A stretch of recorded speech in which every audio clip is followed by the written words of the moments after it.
भाई को दिया है, अगर हम यही चीजें घुमा दिए जो सच होगा पैसे तो नहीं लोग कौन दिया बढ़िया चीज दिया। जो दोनों मिलेंगे, जो मिलते हैं उनको कहेंगे अधिकार और जो मिलकर बनेंगे उनको कहेंगे उत्पाद। ठीक है ना। अगर एक्सप्लोर रोकना तो इनके मजा नहीं बन जाते हैं ना, समझे ना। वो भाग करने वाला नहीं, डिवीजन नहीं। सिनेमा जो 1 किलो था 1 केजी और सिनेमा जो था 2 केजी। जय हिंद दोस्तों, चलिए आज की क्लास में हम रासायनिक समीकरण को पूरी तरह से खत्म कर लेंगे। यहाँ नहीं समझ में आया, कहीं नहीं समझ में आएगा। ठीक है, चलो हमने कहा आगे कहानी समझो। क्या कहानी है कि मान लो हमने कहा कि रमेश भाई ने हमें 500 रुपया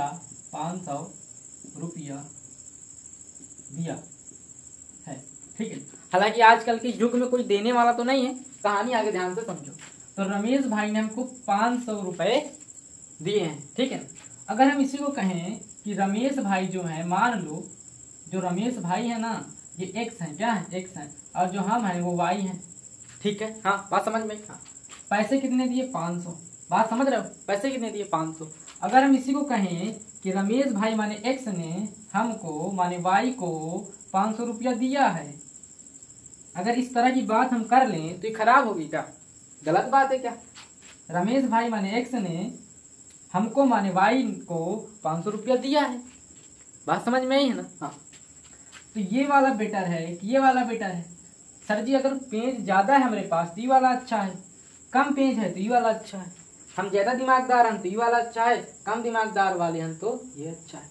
यही बात है ना। तो किताब वाला क्या करता है, तुमको ज्यादा दिमाग वाला बनाना चाहता है, इसलिए ऐसी चीजों से क्या कहता है इनको मारो गोली इसका माओ। ठीक है ना। तो वो कहता क्या है, अगर मान लो एक समीकरण दिया जाए कि जब जल से या हाइड्रोजन से ले लो, जब हाइड्रोजन से ऑक्सीजन माने ऑक्सीजन अभिक्रिया करता है तो उत्पाद के रूप में जल बनाता है।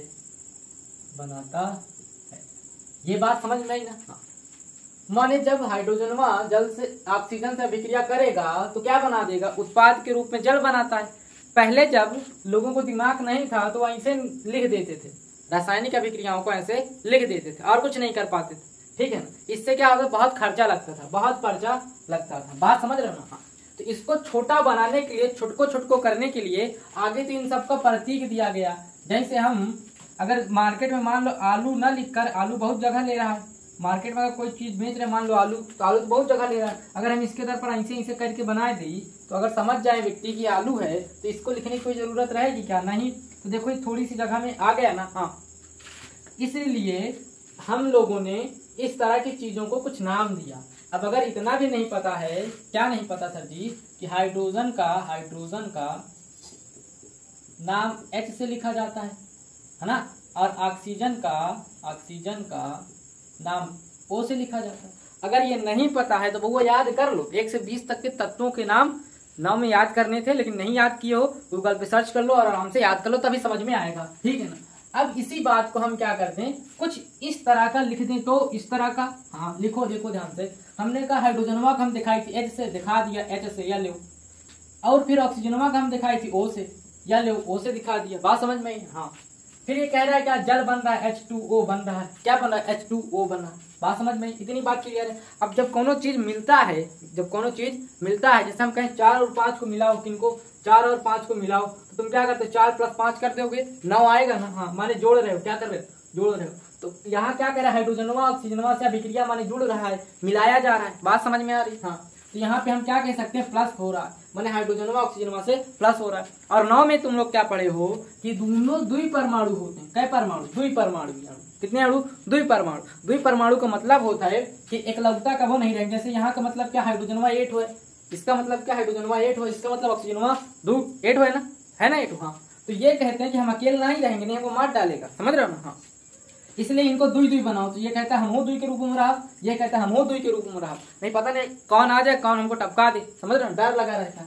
तो इसलिए द्विपरमाणु होते हैं। 9 में पढ़ना था तुमको, पढ़े नहीं। ठीक है, तो इनको ऐसा लिखेंगे, ठीक है ना, ऐसा लिखेंगे। क्यों ऐसा लिख रहे हैं? क्योंकि एक एक के रूप में पाए ही नहीं जाते हैं, कभी भी पाए जाएंगे तो दो दो के रूप में, अकेलौता नहीं पाया जाएगा। बात समझ में? यहाँ हमने कहा कुछ हो रहा है, इन दोनों से क्या हो रहा है? कुछ बन रहा है, कुछ बन रहा है। जैसे इसने हमको दिया था तो हमने कहा हमको दिया है ना, हमको दिया है, माने इसने y को दिया है। ये तीर क्या बता रही है कि x ने y को दिया है। अगर हम यही तीर जब घुमा दे, ये लो, ये तो सर जी उल्टा हो गया, पैसा तुम वहीं लिया और तुम वहीं कह रहे हो इसको हम दिया। बड़े अजीब सर जी हो तुम तो, ठीक है ना, ऐसा नहीं होता। चलो देखो इधर हमने उलट दिया, इसका मतलब क्या है? y वाले ने इसको 500 रुपए दिए हैं। अभी इसका मतलब क्या था? x वाले ने इनको 500 रुपए दिए थे कहानी के हिसाब से, लेकिन जस के तीर बदला माने y वाले ने 500 रुपए इनको दिए। ये बात हो गई, ये बात हो गई। बात समझ में? सेम उसी प्रकार अगर ये दोनों मिलकर ये चीज बना रहे हैं तो हम इसको ऐसे नहीं कर सकते हैं क्या? सर जी बिल्कुल कर सकते हैं, आप तो समझ में आ गए हो। हम क्या कर सकते हैं? दोनों मिल रहे थे तो हमने कहा मिलो ना, क्या दिक्कत है हमको, तो जोड़ दो, ठीक है। हमने कहा तुम दोनों मिलके क्या बना रहे हो, तो हम बीच में तीर लगा दिए, या लो ई परिणाम, जैसे कहते हैं ना ई चीज बना डाले हो, ऐसे दिखाते हैं ना, ये ऐसे दिखाते हैं ना। देखो ना उंगलिया का शेप कैसा होता है, ये अगर हम इसको ऐसे बनाए रख के बनावे चाहिए ऐसे करके, तो देखो बच्चे क्या बनेगा, ऐसे ये है। अगर हम इसको ऐसे बनाना चाहते, ये क्या हो रहा है? ऐसे हो रहा है ना। और मेरा क्या कहेगा? ई का बना है, ऐसे कहता ना। हाँ, इसलिए हम तीर ऐसे लगा दिए ताकि यही चीज बना है, समझ रहे हो ना। अगर तीर ऐसे कर दिया तो माने इससे ई बना है, इससे ई बना है। वो चीज आगे पढ़ेंगे, ठीक है ना, अभी के लिए नहीं, अभी इतना समझो। तो हम तीर लगा के दिखा देते हैं कि ये क्या है, ये बन रहा है, ठीक है ना, ये बन रहा है। अब हम क्या करते हैं, ये समझ में आ रहा रासायनिक समीकरण किस तरह होता है? इस तरह का होता है। हाँ, अब इसमें क्या होता है, जो चीज इधर मिला कराते हैं, जो चीज मिला करता है, जैसे हम लोग उनको समान कहते हैं। जैसे सब्जी बनाना है ना, उसमें जो जो चीजें लगेंगी, जो मिला के हम सब्जियां बनाएंगे, तुम कहोगे वो सामान ले आओ, सामान कहते हो ना। लेकिन विज्ञान इनको कहता है अभिकारक। क्या कहता है? अभिकारक। विज्ञान क्या कहता है? अभिकारक। माने अभिकारक का मतलब वो क्या होता है? सर जी अभी बता रहे हैं। और जो इनसे बना करता है, जो इनसे बना करता है उसको कहते हैं उत्पाद। क्या कहते हैं? उत्पाद। बात समझ में आई ना। माने गुरुजी जो दोनों मिलेंगे, जो मिलते हैं उनको कहेंगे अभिकारक, और जो उन दोनों से मतलब नहीं, कई हो चाहे जेट हो, इससे मतलब नहीं, उनसे जो मिलकर बनेगा उनको कहेंगे उत्पाद, ठीक है ना। उत्पाद का मतलब क्या होता है? किसी चीज को मिलाकर कोई नई चीज बना देना उत्पाद कहलाता है। और रासायनिक अभिक्रिया क्या होती है? जब कोई दो पदार्थ मिलकर एक नए पदार्थ का निर्माण करते हैं। कैसा? नया पदार्थ। तो ये जो H2O है एक नया है, इसलिए हमने कहा उत्पाद है। क्यों? क्योंकि उत्पाद किसके लिए आता है? जब कोनो दो चीज से मिलकर एक नई चीज बन जाती है। दो चीजों से मिलकर क्या बनता है? एक नई चीज बनती है, तो उसको उत्पाद कहते हैं। बात समझ में आई? हाँ। अभिकारक क्या होगा? अभिक्रिया में जो काम कर रहे हैं वो क्या कहलाएंगे? अभिकारक, ठीक है ना। इस अभिक्रिया में जो कार्य कर रहे हैं, कौन कार्य कर रहे हैं? अगर H2 और O2 ना आता तो इनके मजाल नहीं बन जाते हैं, ना बनते ना। हाँ, ये दोनों इसलिए बन रहे हैं क्योंकि ये अभिकारक हैं, ये क्रिया कर रहे हैं, ठीक है ना। तो ये दोनों क्रिया कर रहे हैं, इसलिए इसका नाम होगा अभिकारक। तो जो भाग ले रहा है इस क्रिया में, पूरी क्रिया में जो भाग ले रहा है, भाग मतलब समझा तो ना, वो भाग करने वाला नहीं, डिवीजन नहीं है ये। भाग करने का मतलब है कि उस प्रतियोगिता को ले रहा है। जैसे तुम लोग कहते हो ना, मैं इस प्रतियोगिता में भाग ले रहा हूँ, माने हिस्सेदार हो तुम। इसमें जो हिस्सेदार होता है उसको कहते हैं अभिकारक, और जो उनसे बनता है उसको कहते हैं उत्पाद। क्या कहते हैं? उत्पाद कहते हैं। बात समझ में? हाँ, क्लियर बात। हाँ, तो ये क्या होते हैं? एलिमेंट होते हैं, ठीक है ना, एलिमेंट होते हैं। ये बात समझ में आई? अभिक्रिया क्या होता है, माने रासायनिक समीकरण क्या होता है, अभिकारक, और उत्पाद क्या होता है। बात समझ में आ गई? हाँ। एक और देख लो, मान लो हमने कहा कार्बन है, ये किसका है? सी किसका है? कार्बन का। कार्बन का प्रतीक है सी, याद किए ना हुई? हाँ। और ऑक्सीजन का ये लिखा है। हमने कहा कार्बन जो है ऑक्सीजन। अब सर जी तुम तो यहाँ बता रहे हो ऑक्सीजन यहाँ हमेशा दुई के रूप में रहे, किसके रूप में? किसके रूप में? दुई के रूप में। यहाँ दुई कैसा लिखे? हाँ, अभी दोनों मिली है तो गुरुजी पता नहीं क्या बनेंगे, हमको तो आवत है नहीं, तुमको आवत, तुम लिख दियो झक्काट से। अब हम क्या करी? बात समझो बउआ, ये तुमको पढ़ने की जरूरत है कि दोनों मिलेंगे तो क्या बनेंगे। तो एक यौगिक वाला कोई हम लेक्चर डाल देंगे, उसको अच्छे से देख लेना, ठीक है ना, किसी दिन बनाकर। तो ये दोनों मिल के क्या करते हैं बउआ? कुछ नहीं, यही चीज बना देते हैं। क्या बना देते? CO2। क्या बना देते हैं? CO2। सेम वही बना देते हैं, समझ रहे हो ना। हालांकि ये जो समीकरण है थोड़ा सा अलग है, थोड़ा सा अंतर है, यहाँ दो होना चाहिए, लेकिन हम इसलिए नहीं बता रहे हैं अभी क्योंकि तुम कंफ्यूज हो जाओगे। जब समीकरण को संतुलित कराना सिखाएंगे तो बताएंगे, ठीक है ना। तो ये हो गया समीकरण। सर जी इसमें तीर लगी है और इधर दो चीज मिल रहा है तो समीकरण की तरह है। हाँ ठीक है, समझ रहे ना। तो इसका नाम क्या है? कार्बन। क्या नाम है? कार्बन। इसका नाम क्या है? ऑक्सीजन है, ऑक्सीजन। और ये क्या बन रहा है सर जी? CO2 कार्बन डाइऑक्साइड होता है। हाँ, क्या होता है? कार्बन डाई ऑक्साइड होता है बउआ, ठीक है ना, ऑक्साइड। ये क्या है? कार्बन डाइऑक्साइड CO2 है। और ये क्या है? जल है। किसका सूत्र है? जल का, ठीक है ना। हाँ, तो ये होते हैं रासायनिक समीकरण। क्या होते हैं? रासायनिक समीकरण। अब कुछ हम इंपॉर्टेंट चीजें लिख रहे हैं, ठीक है ना, कुछ इंपॉर्टेंट चीजें लिख रहे हैं। अच्छा, अगर कोई पूछ ले कि इस काम कहीं नहीं लिखा था, रासायनिक समीकरण की जरूरत क्या है तुमको लिखने की, तो उसको बड़े प्यार से पास बुलाना, आके बैठा के समझाना कि इस तरह मैंने रासायनिक समीकरण को लिखने में आसानी है, लिखने में आसानी है और समझने में भी आसानी है, समझने में भी आसानी है। बात समझ में? हाँ। तो हम क्या कहेंगे कि एक चीज होती है रासायनिक समीकरण के, रासायनिक समीकरण के गुण। किसके गुण? रासायनिक समीकरण के गुण। पहला गुण क्या है? पहली बात क्या है कि इसके अभिकारक इस तरफ होंगे, उत्पाद हमेशा इधर होगा। ये बात रट लो, ये बात एकदम रट लो। अभिकारक हमेशा इधर होंगे, उत्पाद हमेशा इधर होगा, माने तीर हमेशा इधर जाएगी, एक ही तरफ जाएगी, इधर जाएगी। बात समझ रहे? इधर उधर क्या क्या मतलब है सर जी? तो ये होता है तुम्हारा LHS, ये होता है RHS, गणित वाले होना। हाँ, ये होता है LHS, ये होता है RHS। तो दाईं ओर, सॉरी बाईं ओर क्या रहेगा? अभिकारक, LHS की ओर, ठीक है ना। तो हम क्या कहेंगे कि रासायनिक समीकरण में हमेशा जो अभिकारक होगा वो दाईं ओर हो, सॉरी बाईं ओर, ठीक है ना। तो इसमें हमेशा अभिकारक बाईं ओर तथा उत्पाद, क्या? उत्पाद दाईं ओर लिखे जाते हैं, ठीक है ना। क्या किया जाता है? दाईं ओर हमेशा, बाईं ओर अभिकारक होगा, दाईं ओर उत्पाद होगा। अब जब ये फिक्स है कि इधर ये होगा, इधर यह होगा, तो तिरिया किधर का होगी? तो अभिकारक की ओर, सॉरी तिरिया किधर होगी? उत्पाद की ओर। निश्चित है ना, क्योंकि तिरिया किधर जाएगी? जो चीज बन रहा है, तो बन क्या रहा है? ये अब कंफर्म है कि जो उत्पादवा है वो इधर रहेगा, जो उत्पाद वो इधर रहेगा। तो तीर हमेशा किधर रहेगी? उत्पाद की ओर। किसकी ओर? तीर हमेशा उत्पाद की ओर रहेगी। बात समझ रहे हो ना? याद रखना, जितना गुड़ रही उतने मीठा, सुने हो ना। हाँ, वैसे जितनी चीजें मिलाओगे सेम उतने में बनेगा। अगर हम कह दें कि ये हाइड्रोजनवा जो है 1 किलो था, 1 kg, और ऑक्सीजनवा जो था 2 kg था, समझा तो ना। तो 1 kg 2 kg कितना kg? 3 kg सर, ये गिनती तो आवत ही है। तो ये जो H2O माने जलवा होगा, ये भी 3 किलो बनेगा। क्या बात समझ में आई? माने जितना इधर मिला रहे हैं उतने इधर बन रहा है, ठीक है ना।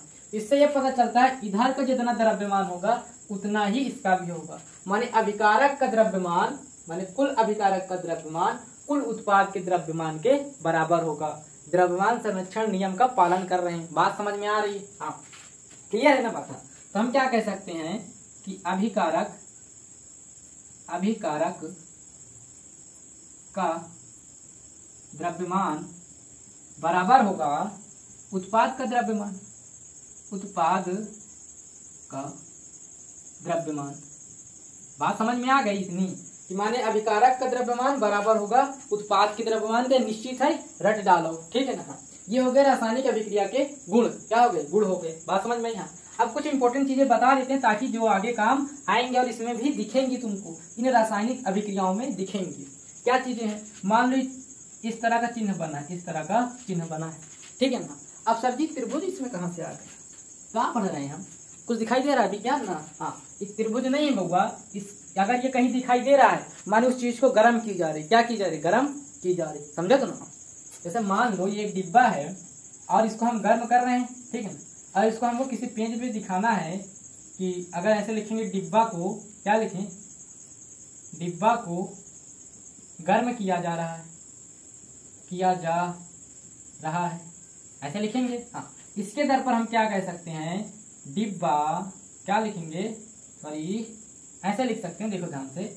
ये हो गया डिब्बा और ये त्रिभुज बना दिया, मैंने डिब्बा को गर्म किया जाता है। जैसे त्रिभुज बना, मैंने डिब्बा को, सॉरी यहाँ बड़ा मात्रा, डिब्बा को गर्म किया जाता है। ये इतना मतलब होगा इसका, अगर ये बना है तो, ठीक है ना। ये किसका चिन्ह है? गर्म करने का। क्या करने का? गर्म करने का या आग पे चढ़ाने का, ठीक है ना, बात समझ में यहाँ। अगर इन ताम की चिन्ह लगी है, इन ताम की माने ऊपर की ओर तीर है, सर जी यही का खड़ी तुम कही दी हो लागत है, नहीं वो नहीं, उसका मतलब ये नहीं। अगर कोई चीज ऊपर की ओर जा रही है माने वो पृथ्वी से निकल रही है, पृथ्वी से कहाँ जा रही, बाहर, यही मतलब है ना। हाँ, कोई गरीब से अमीर हो रहा है तो माने वो गरीबी से निकल रहा है, तो उसको ऐसे दिखाएंगे ना। हाँ, सेम वैसे ही अगर इनमें से कुछ चीज निकली बाहर भगाई जाए तो हम उसको कहेंगे ये चीज हो रहा है। अगर कोई चीज निकल रही तो ये चिन्ह लगाएंगे, ठीक है। तो ये क्या होगा, निकलने का चिन्ह, माने निकलने का चिन्ह, बात समझ में ना। कोई चीज निकल रही है तो ये चिन्ह बना दो, ठीक है ना। और कोई चीज नीचे जा रही, बैठ रही है तो इसके उल्टा बन जाएगा सर जी, सिंपल है। कोई चीज ऊपर जा रही, निकल रही है, ये चिन्ह बना दो, ठीक है ना, ब्रैकेट में कर देते हैं। और कोई चीज बैठ रही है, धंसी जा रही है, नीचे हो रही है, तो उसको क्या कहेंगे, अवक्षेप कहते हैं। क्या कहते हैं, अवक्षेप, ठीक है। तो ये जो चिन्ह होती है बैठने की, कोई चीज नीचे बैठ रही है, जैसे दूधवा में मलाई नीचे बैठ जाती है, सेम वैसे, ठीक है ना, दही जमाते हो ना, दहीवा नीचे बैठ जाती है ना, सेम वैसे।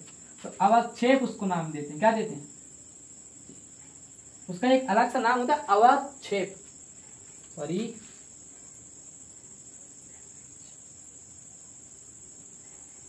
अवक्षेप, ठीक है ना, अवक्षेप, बात समझ में आई। कोई चीज नीचे बैठ रही है, जैसे पानी में बलुआ घोर दो, बलुआ नीचे बैठ जाता है, तो उसको कहेंगे अवक्षेप हो रहा है, जो नीचे बैठ जा रहा है, तो उसको इस चिन्ह से दिखाएंगे। बात समझ में आई क्या, इतनी बात क्लियर है। हाँ। अगर मान लो हम यहाँ लिख दें ये h था, ऐसे समझो ये h था ना। हाँ, हम यहाँ लिख दें g, तो मतलब जो h है ना, g माने गैस, g माने क्या होगा, गैस, तो माने h जो है गैस है, क्या है, गैस है। बात समझ में। हाँ, अगर हम यहीं लिख दें, यहीं क्या लिख दें कि O और S लिख दें, S मतलब होता है सॉलिड, S माने क्या होता है, सॉलिड, सॉलिड का मतलब होता है ठोस, इसका S का मतलब क्या होगा, ठोस, ठीक है ना। अगर हम लिख दें L, क्या लिख दें L, इसका मतलब लिक्विड माने द्रव्य, लिक्विड माने द्रव्य, बात समझ में। हाँ, तो अगर किसी तत्व के निचुआ G लिखा है माने वो कैसा है, गैस में है, कैसा है, गैस में है। L लिखा है माने द्रव्य में है, किसमें है, द्रव्य में। और S लिखा है माने ठोस अवस्था में, कैसे में है, ठोस। जैसे लोहा हम लिखें, क्या लिखें, लोहा, ये लो लोहा लिखा। हाँ, लोहा के नीचे अगर हम S लिख दें मतलब लोहा का है, ठोस अवस्था में, ठीक है ना। अगर हम लिख दें पानी, क्या लिखें, पानी, और पानी के नीचे लिख दें L माने पानी कैसा है, तरल अवस्था में, बहने की अवस्था में। और यहीं लिख दें ठोस माने S का मतलब क्या, सॉलिड है माने बर्फ, पानी जो है बर्फ में बना है, बर्फ बना है तभी तो ठोस होगा। हाँ, बात समझ में ना, ये चीजें काम आने वाली हैं। एक जो चिन्ह होता है ऐसा होता है बउआ, देखो ध्यान से, ऐसे एक चिन्ह होता है, ठीक है ना, बनाना सीख लेना अपना। इस चिन्ह को कहते हैं जो चीज दोनों तरफा हो, जो चीज दोनों तरफा हो। ये तुम्हार पड़ोस वाली आंटी इधरों मिली रहती हैं, उधरों मिली रहती हैं, तुम्हार बात इधर, तुम्हार बात इधर, दोनों को लड़ावत रहती है ना, सेम वैसे ये कहता है जो चीज इधर है ये बन सकता है, और जो चीज इधर है वो ये बन सकता है। ये इसकी बस इतनी ही बात है, इधर की बात उधर भी हो सकती है, उधर की बात इधर भी हो सकती है। तो जो दोनों तरफ की प्रक्रियाएं होती हैं, जो दोनों तरफ की प्रक्रियाएं कर सकता है, उसको इस चिन्ह से दिखाएंगे। इसको कहते हैं उत्क्रमणी। क्या कहते हैं, उत्क्रमणी, क्या कहेंगे, उत्क्रमणी। ये चीजें याद कर लेना, आगे जब अभिक्रियाएं पढ़ेंगे तो ये सारी चीजें समझ में आ जाएंगी। पहले बार याद करो बिना रोए, ठीक है ना, नहीं सर जी बहुत कठिन हो याद, ये सब कैसे याद हो, याद करो किसी भी तरह। जब अभिक्रियाएं पढ़ेंगे तो उससे और अच्छे से याद हो जाए, फिर याद करने की कोई जरूरत नहीं होगी। तो ये समझ में आया ना। जब तो रासायनिक समीकरण क्या होगा कि जब अभिक्रिया में भाग लेने वाले कौन, अभिकारक, और उसमें बनने वाले उत्पाद को उसके प्रतीक के रूप में हम लिखे ना, किसके रूप में, प्रतीक के रूप में, तो उसी को हमने क्या कह दिया, रासायनिक समीकरण है। तो हम परिभाषा देख लेते हैं रासायनिक समीकरण की। बात यहाँ तक समझ में आई। हाँ, छोटी सी एक परिभाषा देख लेते हैं कि रासायनिक समीकरण क्या होगा। तो जब हम अभिक्रिया में भाग लेने वाले अभिकारक व उत्पाद को उनके प्रतीक, संकेत, अक्षरों से, अक्षर तथा अंकों से प्रदर्शित करते हैं तो इसका क्या कहते हैं, रासायनिक समीकरण है। बात समझ में आ गई। हाँ, तो रासायनिक समीकरण क्या होगा, जब उसमें अभिकारक माने H2 और O2 जो था, H2 और O2 जो था, हमने इसका प्रतीक ले लिया और इसका जो उत्पाद था H2O जो था, है ना, हमने इसका प्रतीक लिया और इनको एक देखो नंबर के साथ, प्रतीक के साथ, ठीक है, त्रिज्या ये क्या प्रतीक है, इनके साथ हमने लिख दिया, अक्षरों, नंबरों और संकेतों के साथ प्रदर्शित किया जिसका ये एक चीज बन गई रासायनिक समीकरण। आशा है कि समझ में आया होगा। ठीक है।